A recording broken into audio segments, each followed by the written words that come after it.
Bonjour et bienvenue sur la cuisine des Linoucha, j'espère que vous allez bien les amis. Je reviens parmi vous aujourd'hui avec une nouvelle recette ou un menu pour le midi, pour le soir. Un gratin de pommes de terre, champignons à la forestière accompagné d'une soupe réconfortante au potiron et grillée au four, une nouvelle méthode de préparation de soupe.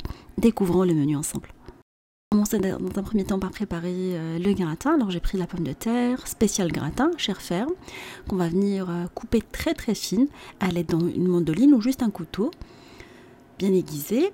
Après on va découper également l'oignon en lamelles.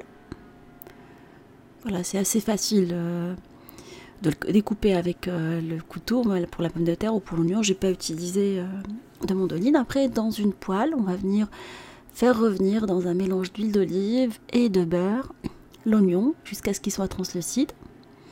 5 petites minutes. Après, je rajoute les pommes de terre coupées en fines lamelles une fois lavées. On va les faire revenir à feu moyen.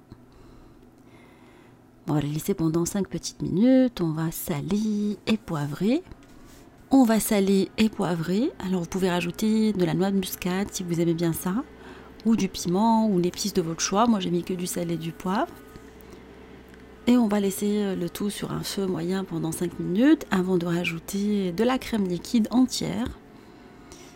Et le même volume de lait, alors vous trouverez les mêmes mesures en barre d'infos comme d'habitude. On va bien mélanger. Vous pouvez mettre un tout petit peu d'ail en poudre si vous aimez bien ça, ou l'ail, moi j'en ai pas mis dans la pomme de terre.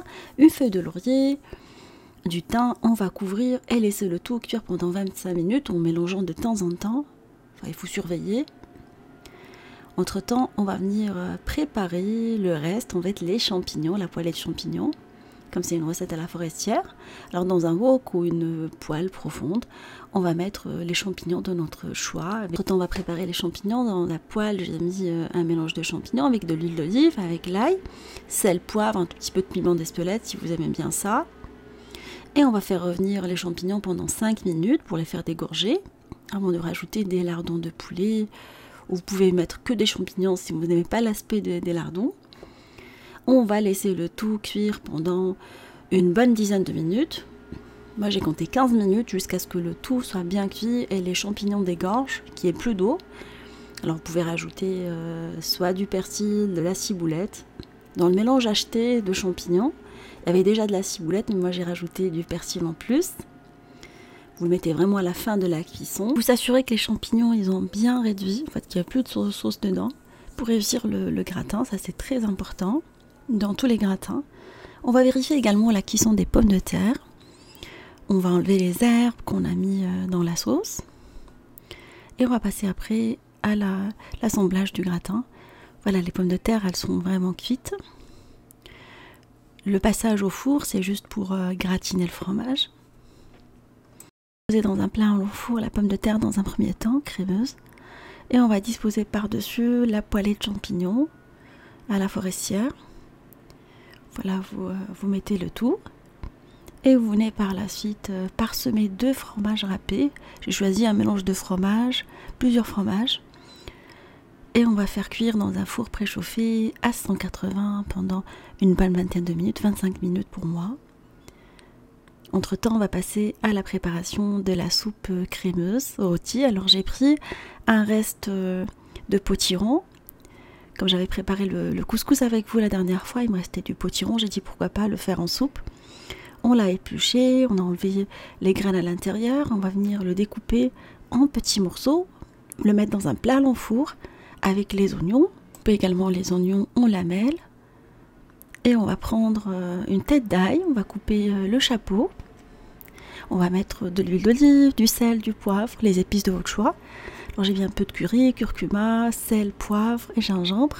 Et on va mélanger le tout avec des herbes, thym, laurier, romarin et l'ail. On va faire rôtir le tout dans un four préchauffé à 190 pendant une trentaine de minutes, 35 minutes. Après on va enlever les herbes et on va disposer le tout dans un plat pour pouvoir par la suite mixer. On va récupérer la pulpe d'ail rôti. Elle donne un bon résultat à toutes les recettes. Parfois, je la tartine avec du beurre et du fromage par-dessus du pain que je fais gratiner. Ça accompagne très bien les soupes. On va mixer la soupe par la suite. avant de lui rajouter, après une fois bien mixé, du bouillon de poulet chaud. Alors il faut s'assurer que la sauce est bien mixée avant de faire cette opération. Après, en termes de fromage, vous pouvez mettre du boursin comme moi. J'ai rajouté du boursin avec de la crème liquide, ça donne un bon résultat. Une texture assez crémeuse, vous pouvez la faire passer sur le feu rapidement pour la chauffer pendant 5 minutes. Parsemer avec de la persillade provençale et la servir avec le gratin que j'ai parsemé également avec la persillade. Une idée d'un repas facile et rapide pour le midi ou pour le soir. J'espère qu'elle vous fera plaisir et fera plaisir à vos familles. Je vous fais des gros bisous d'amour. Merci pour vos messages d'encouragement et on se dit comme d'habitude, on se retrouve sur la cuisine d'Eli Moucha avec de nouvelles recettes à nos voyages culinaires et à bientôt.